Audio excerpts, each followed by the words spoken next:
Salut OLK, bienvenue dans cette nouvelle vidéo. Aujourd'hui on va parler d'une manœuvre qui permet de changer de direction en passant sous le vent, le jibe.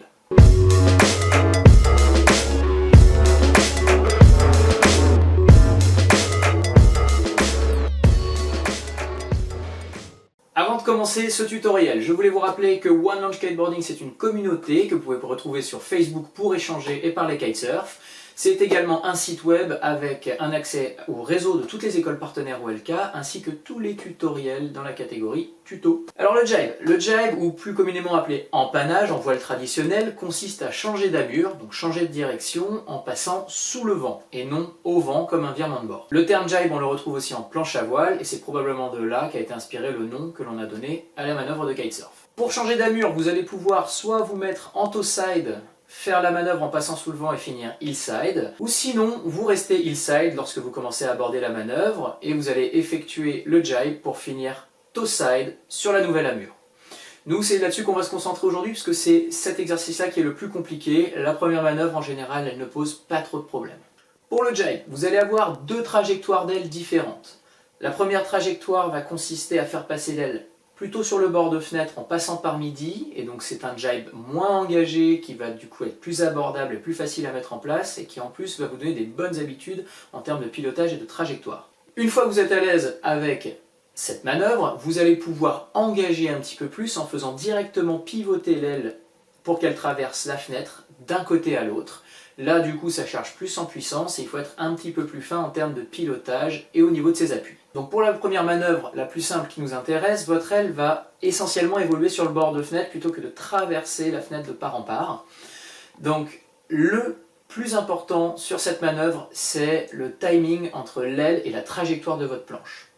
Retenez bien que c'est intéressant donc de changer la trajectoire de votre planche au fur et à mesure de l'évolution de votre aile. Il faut que ça coïncide, c'est-à-dire que tant que votre aile vous tracte à gauche, par exemple pour une manœuvre allant de gauche à droite, tant que l'aile vous tracte à gauche, votre planche est orientée vers la gauche et vous êtes en opposition. À l'instant où vous commencez à faire monter votre aile vers midi, il faut que la trajectoire de votre planche évolue pour s'orienter sous le vent.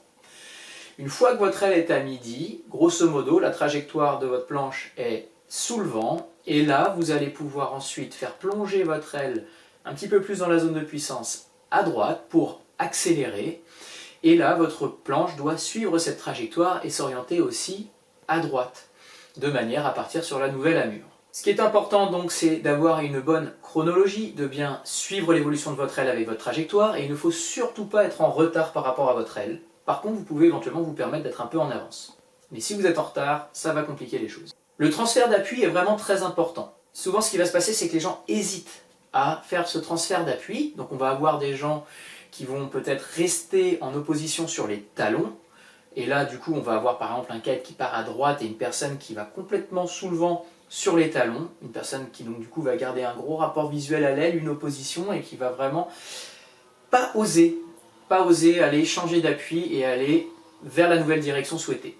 Donc là du coup ce qui se passe, c'est que vous allez probablement arriver à peu près au même niveau que votre aile, voire la dépasser et passer sous le vent. Les lignes se ramollissent, vous ne pouvez plus avoir aucune résultante qui vienne de votre aile en termes d'énergie.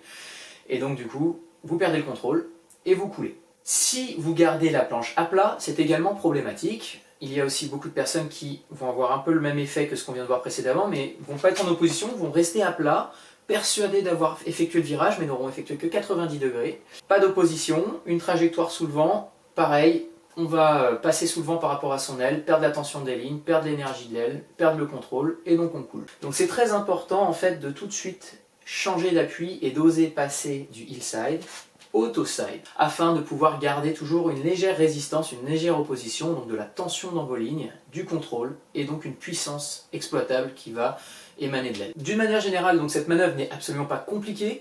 Retenez bien, attention au timing, et osez le changement d'appui. Quand votre aile est à midi, n'hésitez pas aussi à bien la plonger dans la zone de puissance du nouveau côté vers lequel vous souhaitez aller. J'espère sincèrement que cette vidéo vous aidera pour aborder le jibe. En tout cas, n'hésitez pas, persévérez, et si vous avez besoin d'un cours de kite, si vous avez besoin d'un petit coup de pouce, n'oubliez pas que le réseau OLK est là avec ses moniteurs. Sur ce, je vous dis à bientôt, on verra l'autre manière de jiber avec un kite qui est un petit peu plus agressif. A plus!